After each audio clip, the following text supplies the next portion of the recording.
اور جو کام درپیش تھا اس میں جھگڑنے لگتے، لیکن اللہ نے تمہیں اس سے بچا لیا، بے شک وہ سینوں کی باتوں تک سے واقف ہے۔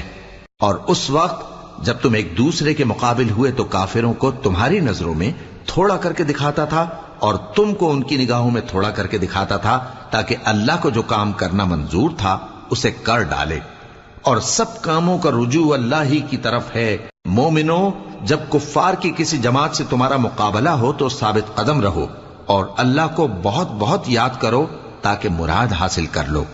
اور اللہ اور اس کے رسول کے حکم پر چلو، اور آپس میں جھگڑا نہ کرنا کہ ایسا کرو گے تو تم بزدل ہو جاؤ گے اور تمہاری ہوا اکھڑ جائے گی، اور صبر سے کام لو کہ اللہ صبر کرنے والوں کا مددگار ہے۔ اور ان لوگوں جیسے نہ ہونا جو اتراتے ہوئے یعنی حق کا مقابلہ کرنے کے لیے اور لوگوں کو دکھانے کے لیے گھروں سے نکل آئے اور لوگوں کو اللہ کی راہ سے روک